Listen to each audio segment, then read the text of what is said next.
அனந்தகுமார் அவர்கள். தமிழ் மீட்சி பெற வேண்டும். தமிழ் ஏன் மீட்சி பெற வேண்டும்? தமிழ் மீட்சி பெற்றால் என்ன ஆகும்? அன்பு உறவுகளே, தமிழ் மீட்சி பெற்றால் தமிழர் ஆட்சி வரும்.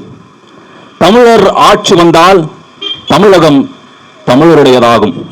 தமிழ்நாடு தமிழுடையதானால் எங்களுடைய அண்ணன் அன்பு சீமான் அண்ணன் தமிழக முதல்வர் ஆவார். அதனால் தமிழ் மீட்சி அடைய வேண்டும்.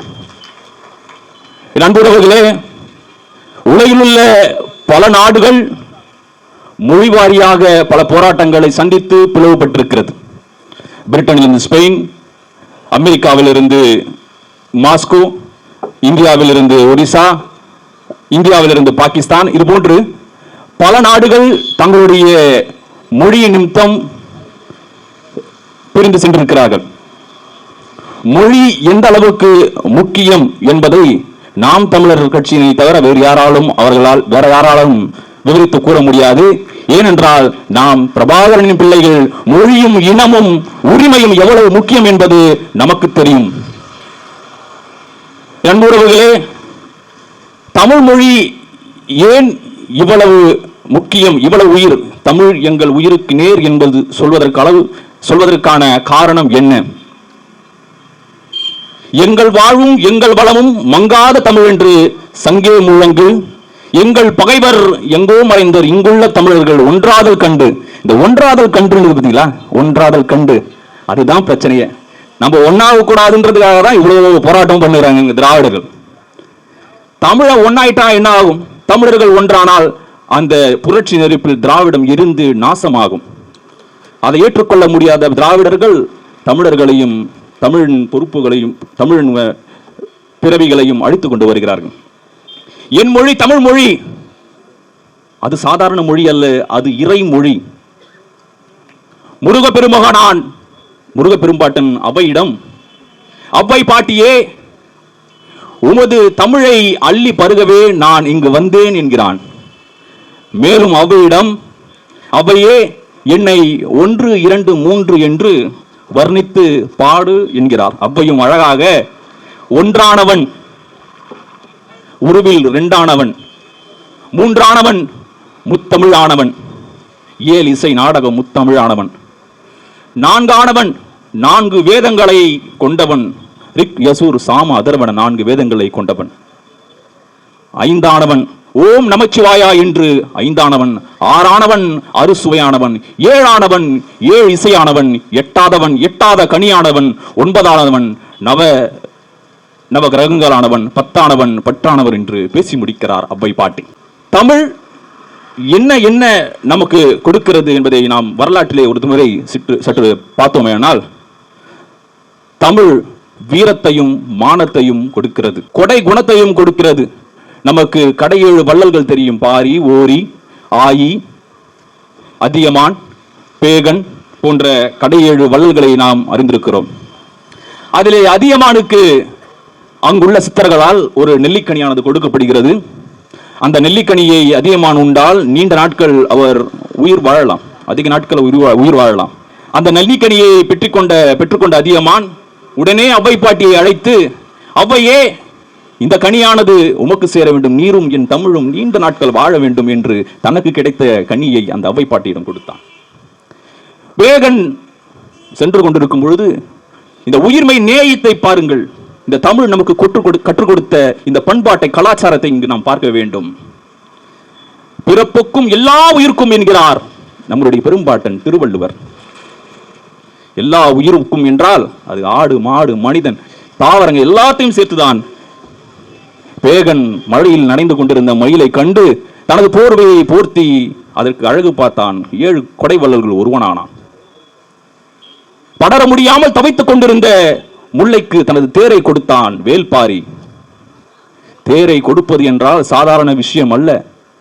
எல்லோருடைய கவனமும் சாலையில் சென்று கொண்டு வருபவர்களையும் போய் கொண்டு வருபவர்களையும் செல்பவர்களை பார்க்கும்.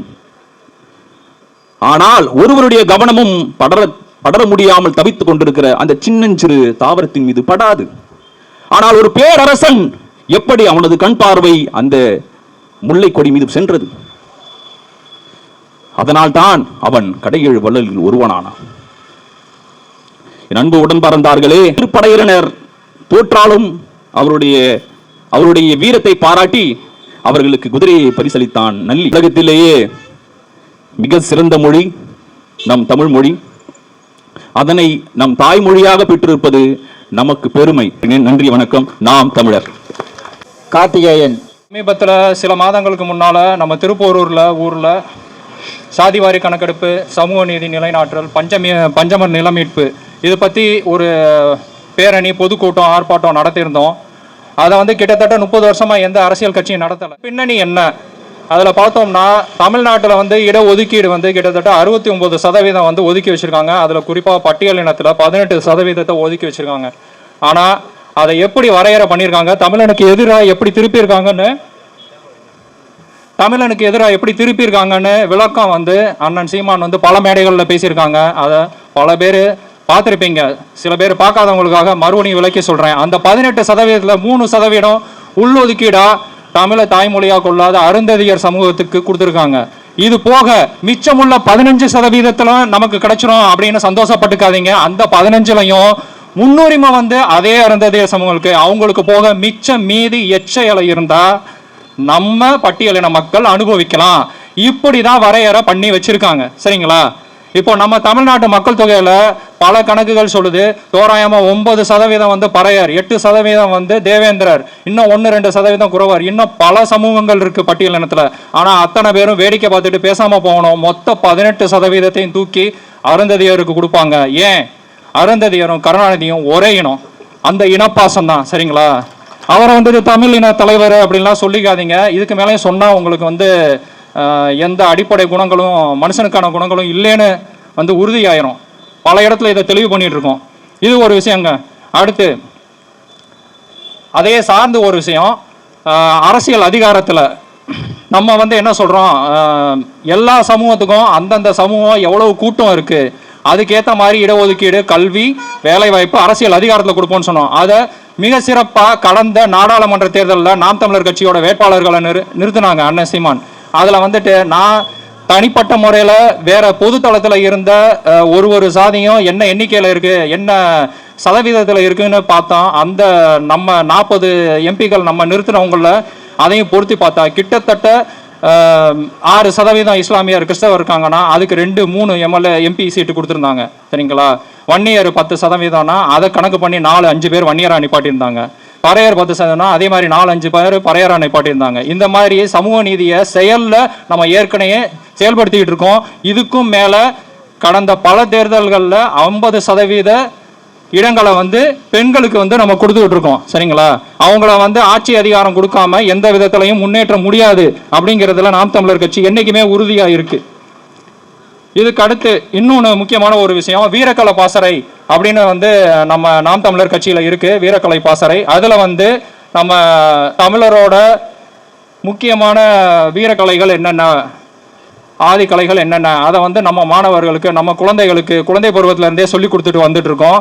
இதில் உங்களுக்கு சில பேருக்கு தெரியாமல் இருக்கலாம், இந்த திருப்போரூர் தொகுதி நிர்வாகிகள், உறவுகள், உறுப்பினர்கள் எல்லாரும் சேர்ந்து தங்களோட பணத்தை செலவு பண்ணி கிட்டத்தட்ட 50 மாணவர்களுக்கு மேலாக 1 வருடத்துக்கு மேலாக சிலம்ப பயிற்சி கொடுத்து அவங்க தமிழ்நாட்டு அளவில் பல இடங்களில் போய் ஜெயிச்சுட்டு வந்திருக்காங்க. இந்த விஷயம் வந்து நமக்கு தெரியும், நிறைய ஊரில் தெரியும், இந்த ஊரில் உள்ளவங்களும் தெரிஞ்சுக்கங்க, அதுக்காக நான் சொல்கிறேன். ஆனால் இன்னொன்று, நம்மளோட மேடைகள், அரசியல் மேடை, எத்தனையோ மேடைகள் பார்த்துருப்பீங்க. எல்லா மேடையிலையும் நாம் தமிழர் கட்சியில் இந்த கூட்டம் வந்து தலைமையிலேருந்து நடத்தலாம், நம்ம தொகுதியிலேருந்து நடத்துகிறோம். தலைமையிலேருந்து நடத்துகிற எந்த ஒரு நிகழ்வாக இருந்தாலும் சரி, தொகுதி அளவில் நடத்தினாலும் சரி, அது வந்து ஒரு வீரக்கலையோ இல்லை ஒரு தமிழ் சார்ந்த ஒரு விஷயத்தோடையோ தான் ஆரம்பிக்கும், பொழுதுபோக்கு அப்படிங்கிற விஷயத்தை பூர்த்தி செய்கிறதுக்கு. ஆனால் இந்த திராவிடர்களோட மேடைகள் வந்து பார்க்கறதுக்கு எவ்வளவு கேவலமாக இருக்கணுமோ அவ்வளவு கேவலமாக இருக்கும். எல்லாமே ஆபாசமான நடனத்தோடு தான் ஆரம்பிக்கும். இது திமுக அதிமுக மட்டும் இல்லை, கமலஹாசன் கட்சி ஆரம்பிக்கும் போது இதே கருமம் தான் நடந்தது.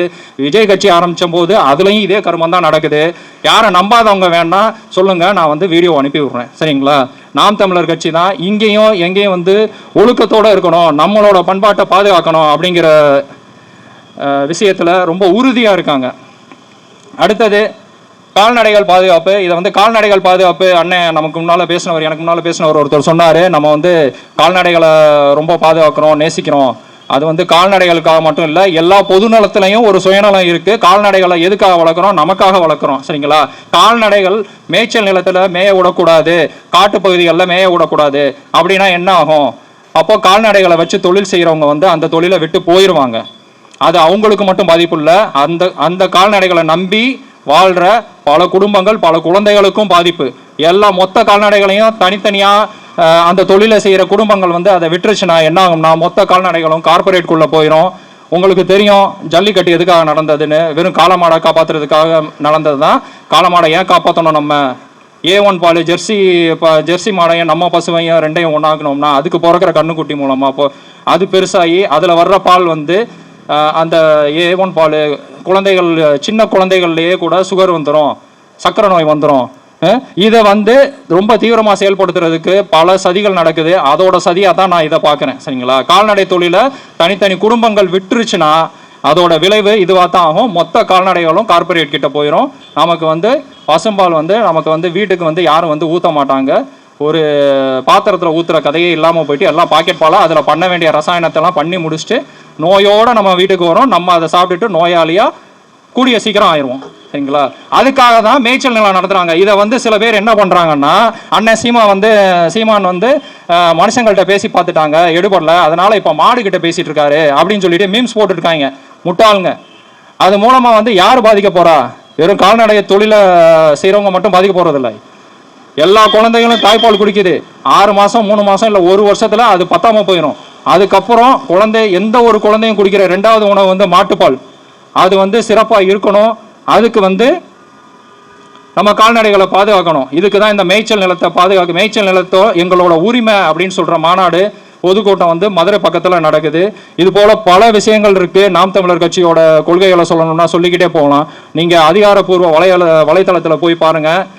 நமக்கும் மற்றவங்களுக்கும் நிறையா வித்தியாசம் இருக்குது. உண்மையிலேயே மக்களையும் மண்ணையும் மொழியையும் பேரன்பு கொண்டு நேசிக்கிற ஒரு இயக்கமாக நம்ம இயக்கம் இருக்கிறதுனால அதை நோக்கி நம்மளோட திட்டங்கள் எல்லாம் இருக்குது. இதை நம்ம கண்டிப்பாக செயல்படுத்துவோம். வருகிற தேர்தலில் விவசாய சின்னத்தில் நாம் தமிழர் கட்சியை ஆட்சி அரியணையில் அமர்த்துவது தமிழர் ஒவ்வொருத்தரோட கடமை. நன்றி, வணக்கம். நாம் தமிழர்.